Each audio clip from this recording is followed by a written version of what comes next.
పరిస్థితి మనకు తెలుస్తుంది. మనం ఏ విధంగా ముందుకు నడవాలా, సమస్యలు ఏముంటాయి, ఎలా పరిష్కరించాలా, ప్రజలకు ఒక మంచి పరిపాలన ఎలా ఇవ్వాలని చెప్పి ఈ సమావేశం ద్వారా తెలుస్తుంది.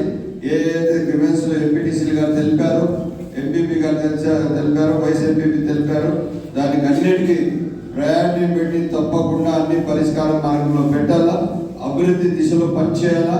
ఇప్పుడు మదనపల్లి జిల్లా అయింది. జిల్లా అధికారులు మన కలెక్టర్ గారు అందరూ, ఎస్పీ గారు అందరూ ఇక్కడే ఉన్నారు. వీళ్ళందరి కలెక్టర్ గారి పర్యవేక్షణలో ఇంకా బాధ్యతగా మంచిగా మదనపల్లి జిల్లా ఆదర్శవంతంగా ఉండేటట్టుగా చూడాలా. ఏ ఒక్క అధికారులు కూడా మీ శాఖల పరంగా మీరు బాధ్యతగా ఉండాలా. ఎక్కడ కూడా కానీ మీరు దాంట్లో ఏమాత్రం బాధ్యత లేకుండా పనిచేసే పరిస్థితి ఉండకూడదు. దయచేసి మీరు తెలుసుకోవాల్సింది ఒకటి, ప్రజా సమస్యలు సకాలంలో పరిష్కారం పెట్టి దానికి ఒక మంచి అభివృద్ధి దిశలో తీసుకువెళ్తే చాలా మంచిది. ఈరోజు నేను కొంచెం బిజీ ఉన్నానని గ్రామ సచివాలయ సెక్రటరీలతో నేనేం రివ్యూ చేయలేదు. సెక్రటరీలకు నా విన్నపం ఒకటే, మీరు వచ్చిందే care taker of the Panchayat. ఇప్పుడు ఒక్కొక్క సెక్రటరీ 2-3 పంచాయతీలు కేర్ టేకర్గా ఉన్నారు. మీరు బాధ్యతగా ఉండాలా, తండ్రి పాత్ర పోషించాలా, చాలా బాధ్యతగా పనిచేయాలా. మీకు ఈరోజు తెలియజేస్తున్నాను, ఎట్టి పరిస్థితుల్లో మీరు ఎక్కడ కూడా కానీ ఇష్యూస్గా తీసుకొని దానికి సకాలంలో పరిష్కారం పెడితేనే మంచిది. ఒకవేళ పెట్టకపోతే ఈరోజు ఒకసారి సమావేశంలో వచ్చిన సమస్యలు పరిష్కారం కాకుండా మళ్ళా మనం గ్రామాల్లో వెళ్ళాక అదే సమస్యలు వస్తే కష్టాలు వస్తాయి. అవి రాకూడదు. దయచేసి డిపార్ట్మెంట్స్ ఏవైతే ప్రజలకు ఎక్కువ దగ్గర ఉన్న ఏవి, అదే అడ్మినిస్ట్రేషన్ డిపార్ట్మెంట్ ఎంపీడీ ఆఫీస్ నుంచి సెక్రటరీస్ లింకప్, వాళ్ళు బాధ్యతగా సెక్రటరీస్ పనిచేయాలి. తహసీల్దార్ ఆఫీస్ నుంచి విఆర్ఓ వరకు, అదేవిధంగా హెల్త్ డిపార్ట్మెంట్, అదేవిధంగా వెటనరీ, అదేవిధంగా ఐకేపీ, ఐసిడిఎస్, ఈ డిపార్ట్మెంట్స్ అన్నీ చాలా మెరుగ్గా పనిచేయాలా. ప్రజలకు అందుబాటులో ఉండాలా. ఏ సమస్యలు ఎక్కడెక్కడ దానికి సమస్యలు పరిష్కారం చేయాలా. డెవలప్మెంట్ స్టేటస్లో ఉన్న ఆర్ఎండ్బి, పిఆర్, ఆర్డబ్ల్యూఎస్ 3 కూడా మీరు సకాలంలో పనిచేసి నీళ్లు వచ్చింది ఆర్డబ్ల్యూఎస్ ద్వారా మంచినీళ్ళు సౌకర్యం ప్రజలకు కల్పించాలా. పంచాయతీరాజ్ రోడ్స్ మెయింటెనెన్స్ అనేవి సకాలంలో చేయాలా. ఆర్ఎండ్బి రోడ్స్ ఏవే ఉన్నాయో ఆర్ఎండ్బి రోడ్స్కి మనము చాలా మంచిగా ఏదో ఫండ్స్ తీసుకుని వచ్చి, ఎక్కడ గత ప్రభుత్వం మొత్తం గుంతలమయం చేసింది, రోడ్లు సర్వనాశనం చేసింది. ఇప్పుడు మనం అవన్నీ రీబిల్డ్ చేసుకొని మదనపల్లి జిల్లా అయిన సందర్భంలో మనం చాలా బాధ్యతగా పనిచేయాలని చెప్పి మీ అందరికీ సరైన కోరుకుంటూ ఈ సమావేశం ముగిస్తున్నాను. వచ్చిన పెద్దలు గౌరవనీయులైన ఎమ్మెల్యే షాజాన్ బాషా గారికి మరియు ఎంపీపీ మండల అధ్యక్షులు శ్రీమతి రెడ్డమ్మ వెలిచంద్ర గారికి, వైస్ ఎంపీపీలు నందిని తాజ్ గారికి, వైస్ ఎంపీపీ రమణన్న గారికి, వేదికపై ఉన్న ఎంపీడీఓ గారికి, అధికారులకు, పత్రికా విలేకరులకు, ఎంపీటీసీలకు అందరికీ కూడా నమస్కారాలు. ముఖ్యంగా ఈరోజు మదనపల్లి అంటే అభివృద్ధికి మారుపేరుగా నిలిచింది.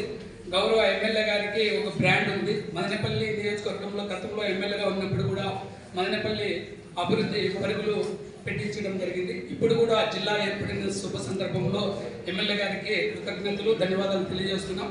అందులో భాగంగా ముఖ్యంగా కొన్ని విషయాలు ఎమ్మెల్యే గారి దృష్టికి తీసుకురావాలనుకున్నాం. గతంలో మా ఎంపీటీసీలు గారు, పెంచుపాడు ఎంపీటీసీ గౌరవనీయులైన సుబ్బలక్ష్మి గారు ఆ రోజు హిందూ శ్మశాన వాటిక లేక చాలా ఎవరైనా గ్రామంలో మరణించితే అక్కడ చెరువులు వంకల్లో వేసుకుంటున్నాము. ఆ చెరువులు వంకలు వేసుకోవడం వల్ల వర్షాకాలంలో ఆ చెరువులకి వంకలకి నీళ్ళు వస్తే మాకు చాలా ఇబ్బందిగా ఉందని కూడా గౌరవ ఎంపీటీసీ గారు గతంలోనే జనరల్ వార్డు మీటింగ్ దృష్టికి తీసుకురావడం జరిగింది. ఇంతవరకు దానికి పరిష్కారం దశగా ఏ మాత్రం లేదు. గౌరవ ఎమ్మెల్యే గారు కూడా ఈ సమావేశాన్ని గౌరవించి ఏదైతే ఈ మండల తీర్మానంలో ఏదైతే గౌరవ ఎంపీటీసీలు గారు మీ నోటీసులు తెస్తారో సార్, వాటిని అన్నింటినీ కూడా దయ ఉంచి మీరు నెరవేర్చే విధంగా ముందుకెళ్తే కూడా మాకు బాగుంటుందని కూడా మేము మీకు తెలియజేస్తున్నాం. అదేవిధంగా కొండమారిపల్లి ఎంపీటీసీ మేరీ గారు, గౌరవనీయులైన మేరీ గారు ఆ రోజు మా గ్రామంలో విఆర్ఓ లేక చాలా వరకు విఆర్ఓ లేని దానివల్ల గ్రామ ప్రజలు ఇబ్బంది పడుతున్నారు. భూమికి సంబంధించిన సమస్యలతో చాలా ఇబ్బంది పడుతున్నారు సార్. ఆ విఆర్ఓను నియమించాలని కూడా మీ దృష్టికి సభ దృష్టికి తేవడం జరిగింది. ఇంతవరకు కూడా ఆ విషయం కూడా నెరవేర్చడం లేదు. కాబట్టి దయవుంచి చాలా ఈ మండలంలో చాలా అవకతవకలు జరుగుతున్నాయి సార్.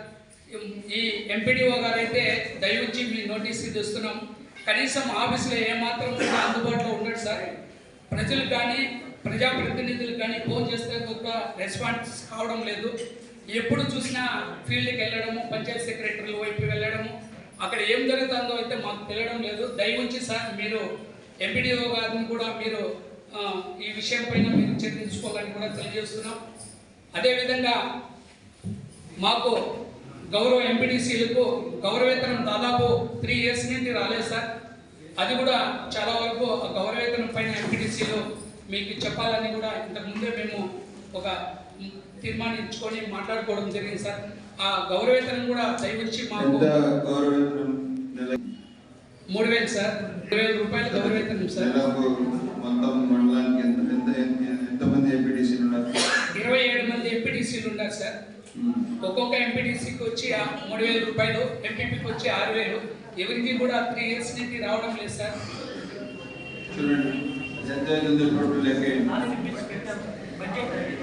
గత ప్రభుత్వం తీసుకున్న నిర్ణయాలే దీనికి కారణం.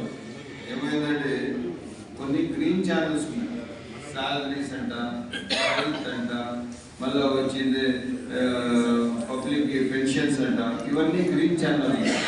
అవి గ్రీన్ ఛానల్ ముందు నుంచి మేము ఫస్ట్ టైం ఎమ్మెల్యే ఉన్నప్పటి నుంచి కూడా యథావిధిగా ఎవరి యాక్సెప్టెన్స్ అవసరం లేదు.